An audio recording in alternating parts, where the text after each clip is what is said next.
Be honest. You've chosen the smaller version of your life more times than you want to admit.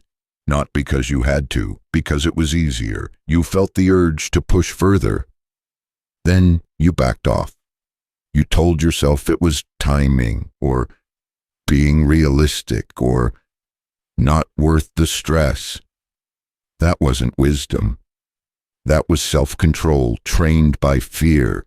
No one stopped you. No one had to. You already knew what would happen if you stood out. More eyes, more judgment, more resistance. So you did what society rewards. You toned it down. You softened your ambition. You made yourself easier to digest. And look how well that worked. People like you. Things feel stable. Nothing is on fire, but nothing is growing either. Here's the part you don't want to hear. Every time you chose comfort over expansion, society approved. Every nod, every compliment, every "you're so grounded," that was conditioning. You weren't staying humble. You were staying manageable. And the longer you play that role, the harder it becomes to remember that this was never the size you were meant to live at. So if something in you feels restless right now, good. That's the part of you that hasn't been fully trained yet. And that's the part this video is really about. Once you accept that staying small gets rewarded, the next question is uncomfortable. What exactly are you being rewarded for? Because the rewards aren't obvious. They're subtle, social, emotional. They don't come as money or power. They come as approval. And the first reward most people learn, usually early, is this one. You're called humble when you undersell yourself. Pay attention to what happens when you downplay yourself. You finish something impressive and immediately soften it. It wasn't that hard. I just got lucky. Anyone could have done it. Notice the reaction. People relax. The room gets lighter. No one feels challenged by your existence. And you get rewarded for that. They call you humble, grounded, down to earth. But here's the uncomfortable truth. That reaction has nothing to do with humility. It has everything to do with emotional safety. Confidence forces people to compare. Your certainty highlights their doubt. Your ambition makes them measure their own. So when you shrink yourself, you're doing emotional labor for everyone else. You're lowering your volume so no one feels exposed. Society loves this version of you, not because it's virtuous, but because it's convenient. You learn this early. Say less about your wins. Hide how capable you really are. Act surprised when you succeed. And the reward comes fast. More smiles, more inclusion, less resistance. What you don't see is the trade you just made.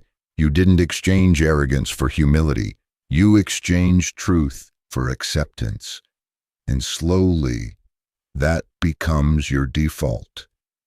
You start editing yourself automatically, not because someone told you to, but because you remember how good it felt to be approved of.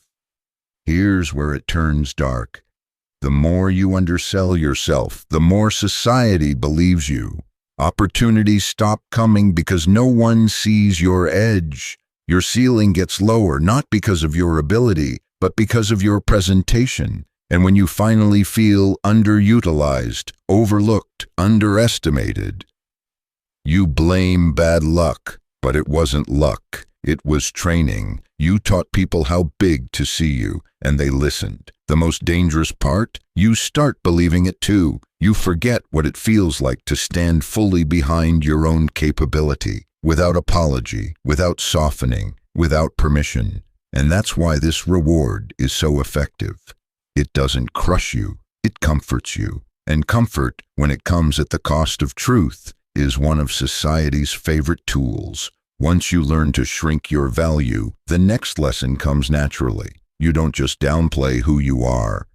You start controlling how much friction you create, because friction costs approval, and approval has already proven useful. So you adapt. You become agreeable, predictable, easy, and society rewards that even more aggressively. You're praised for being easy to deal with. Notice who gets praised the most in any system. It's not the person with the strongest ideas. It's the one who doesn't slow things down. You stop questioning decisions that don't sit right. You swallow comments to keep the peace. You nod, smile, and move on, even when something feels off. And almost immediately the feedback changes. You're so mature, so professional, so easy to work with. That praise feels earned. It feels like emotional intelligence. But look closer. What they're really thanking you for is your willingness to absorb discomfort quietly. You're not easier to deal with. You're easier to manage. You don't create friction, which means others don't have to reflect, adjust, or explain themselves. The system stays efficient because you don't interrupt it.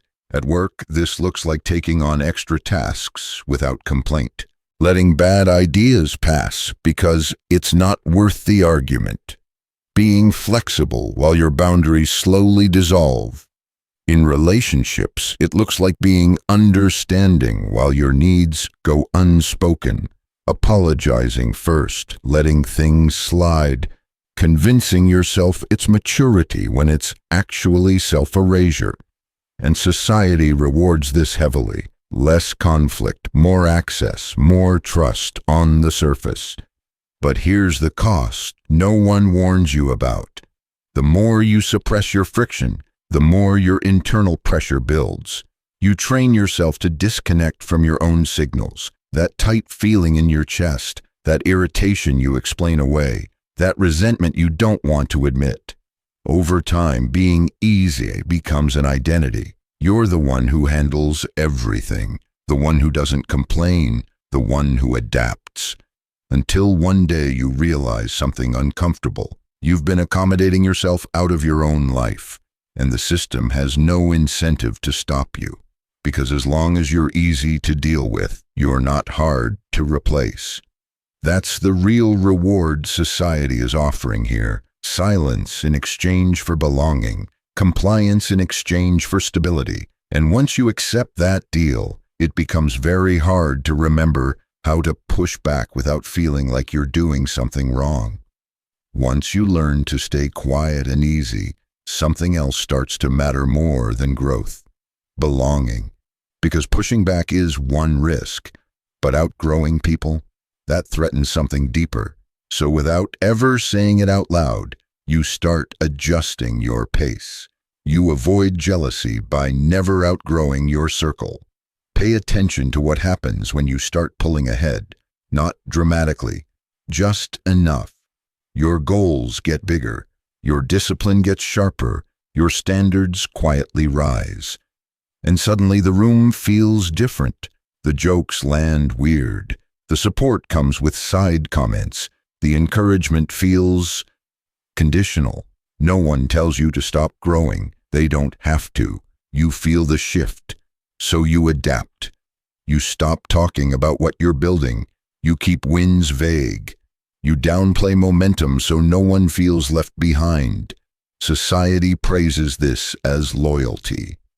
Don't forget where you came from. Stay grounded.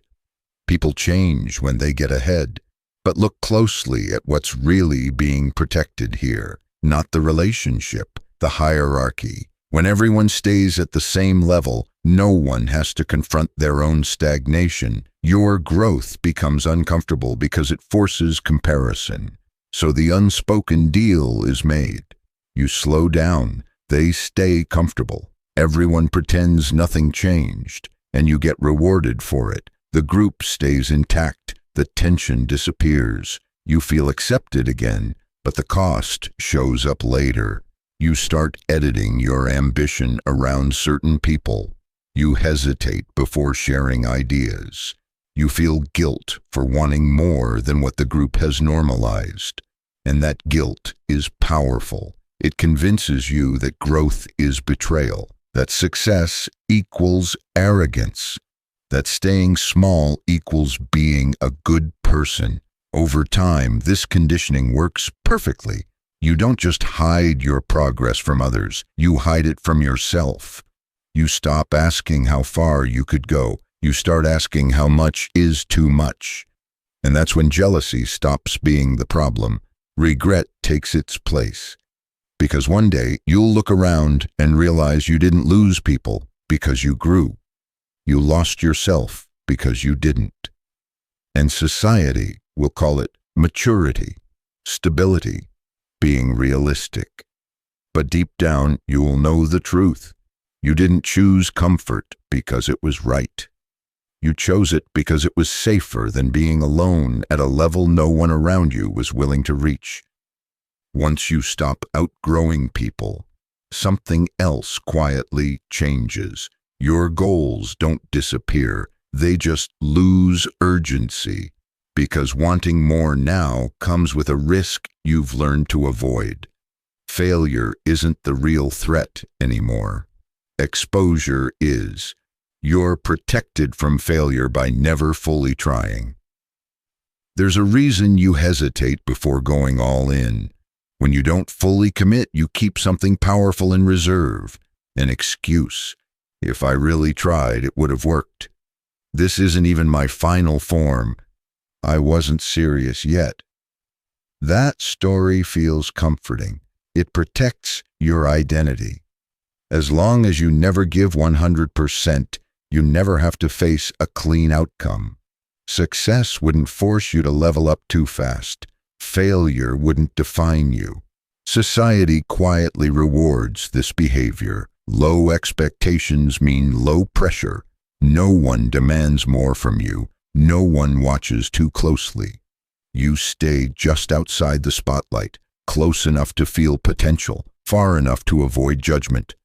At work, this looks like doing well, but not too well. Starting projects, but not finishing them publicly. Keeping your best ideas private for later. In your personal life, it looks like preparing endlessly, learning, planning, refining, waiting for the moment when everything feels safe. That moment never comes. But here's the darker part. The longer you avoid full effort, the harder it becomes to access it at all. Your nervous system adapts to restraint. Playing small stops feeling temporary. It starts feeling normal, and society applauds. You're balanced, not obsessive, healthy. No one tells you that your restraint isn't discipline. It's fear, wearing a responsible mask. Fear of finding out what happens if you actually try. Fear that success would force you to leave familiar ground. Fear that failure would strip away the last excuse you have. So you hover, not failing, not winning, just existing in potential. And that's the most efficient place for society to keep you.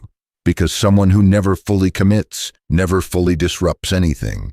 Not the hierarchy, not the expectations, not the limits placed on them.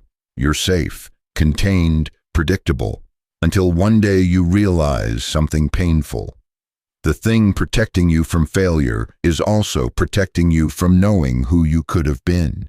And that protection comes at a price you don't feel immediately. You feel it later, as restlessness, as quiet resentment, as the sense that time is moving faster than you are. And by then, staying small doesn't feel like a choice anymore. It feels like momentum. By now, you're probably feeling it. You're not just shrinking your efforts, you're shrinking your expectations. And the subtle trick society teaches here is the most insidious of all, calling fear realism. You're validated for being realistic. Listen closely. You tell yourself, that's impossible for someone like me. Or, I can't do that, it's just not realistic. And you feel smart, practical, mature. Society nods. Good call. You're grounded. You know your limits. That validation hits differently. It feels earned, like wisdom, like you're protecting yourself from disappointment. But here's the truth. Nobody mentions you're not being realistic. You're hiding. You're shrinking to match the world's comfort level, and then calling it prudence. You've learned to read the room. You measure your ambitions against other people's patience. You judge your goals by how inconvenient they might be to others. And every time you do, you're rewarded. Because society prefers self-limitation. It's quiet. It's invisible. No one needs to stop you because you already stopped yourself. You've built your own cage, polished its bars, and congratulated yourself for being sensible. Think about it. The moment you call fear logic, you disconnect from your own potential. You convince yourself that desire is dangerous and ambition is reckless. And every time you defer action because it isn't realistic, society whispers approval. You feel safe. Others like you. No tension. But the cost? You don't just slow your growth. You train your mind to reject it. You start believing limits are innate instead of imposed. You stop asking what's possible. You start asking only what's allowed. And eventually, that safety morphs into stagnation. You look back years later and realize you've been working to protect the comfort of others while quietly erasing your own potential. The most dangerous rewards are never loud. They feel like wisdom, like maturity, like peace. But what they really give you is something darker, the permission to settle, to avoid your own edge, to live comfortably small. And the terrifying part, it feels like the right choice. By now, the pattern is clear. Downplay yourself, stay easy, avoid jealousy, play it safe, call fear realistic. Each step came with a reward, and each reward came at a cost you didn't notice. Until now, because the final lesson is the deadliest. Comfort is society's most subtle trap. You're given comfort instead of freedom. Think about your daily life, your routines, your stability, your predictability. It feels safe, doesn't it? No sudden shocks, no massive failures, no discomfort you can't handle. Society calls this a reward. Good job, you're balanced, responsible. But here's the ugly truth. Comfort is not freedom, it's containment. When you chase comfort, you train yourself to avoid risk. You trade ambition for calm, exposure for certainty, growth for peace of mind. And the irony? You're still alive, still functioning, still happy enough, which makes leaving the cage feel impossible. At work, comfort looks like taking safe projects instead of ones that scare you. In relationships, it's staying in familiar roles instead of claiming what you want. In life, it's routine after routine, day after day, so nothing ever forces you to confront yourself. Society rewards this quietly. No one scolds you for keeping your head down. No one questions why you haven't gone further. You are the perfect citizen of the system. And slowly, over months and years, the effect accumulates.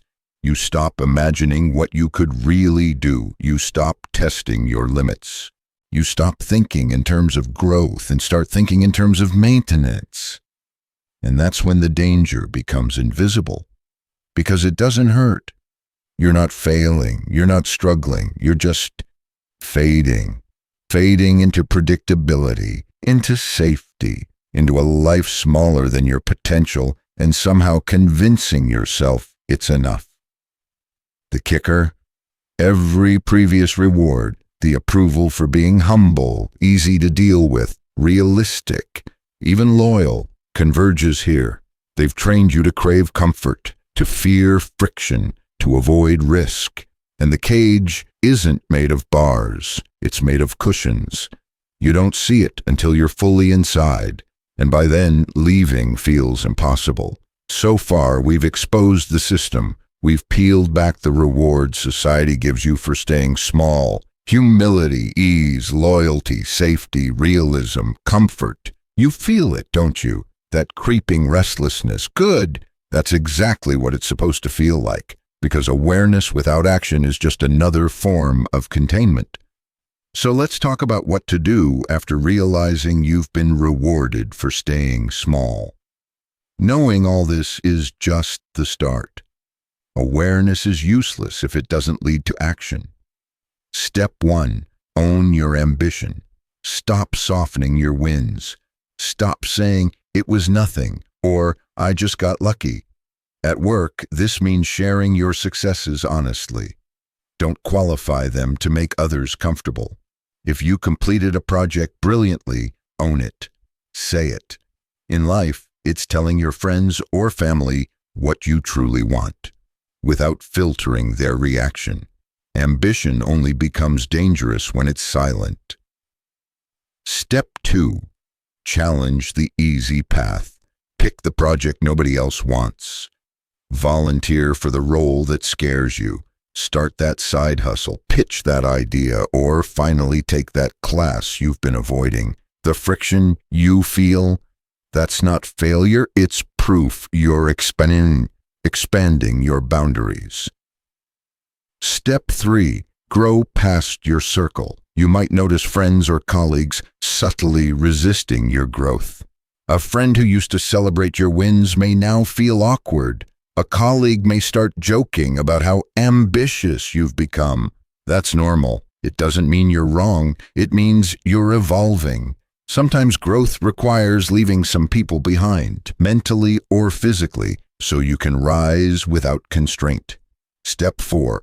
Stop confusing realism with fear. If you've ever told yourself, "I can't do that, it's impossible," rewrite the story. Take a concrete example.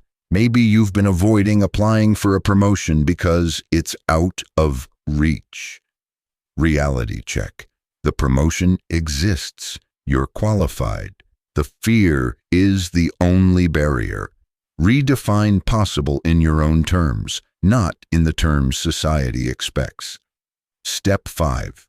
Leave comfort behind. Routines, stability, predictability, they feel safe, but they're subtle cages. Try working on a new skill that intimidates you. Move outside your neighborhood. Travel alone. Start a project with zero guarantees. Comfort will fight you at first. That tight, uneasy feeling is progress knocking on the door. Step 6. Get comfortable with discomfort. Society rewards smallness because it fears the uncontainable. Every time you feel tension, whether it's conflict at work, fear of rejection, or the nerve-wracking first step into something bigger, that's exactly where growth lives. Embrace it. Learn to enjoy the edge. A real example, asking for a raise, confronting a toxic friend, or pitching your business idea to strangers. Each moment of discomfort is a signal that you're reclaiming territory you previously surrendered. Step 7. Measure life by potential, not safety. Look at the last year. How many times did you choose the safe option instead of the meaningful one? Identify one small, bold move today. Something you've avoided because it was inconvenient or scary.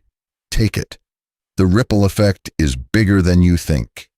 Here's the brutal, liberating truth. None of this feels easy. None of it is immediately rewarding, but by rejecting society's rewards for staying small, you're finally creating your own rewards. Real influence, real growth, and the sense that your life belongs to you, not the system, not your comfort, not anyone else. So now you see it clearly. Society hasn't been holding you back. It's been quietly rewarding you for staying small, humble when you shouldn't be, easy to deal with when you should push back, loyal to a circle that limits you, safe when you should risk it, realistic when you should be bold, comfortable when you should be uncomfortable. All of it trained you to shrink, and all of it feels safe, until you realize the life you could be living is slipping past you. But here's the thing. Awareness alone isn't enough. You have to act. Push past the fear. Speak your truth. Take the uncomfortable steps no one is applauding. Challenge the safety nets. Grow past the people who can't keep up, because the moment you stop shrinking, you don't just reclaim your potential, you reclaim yourself.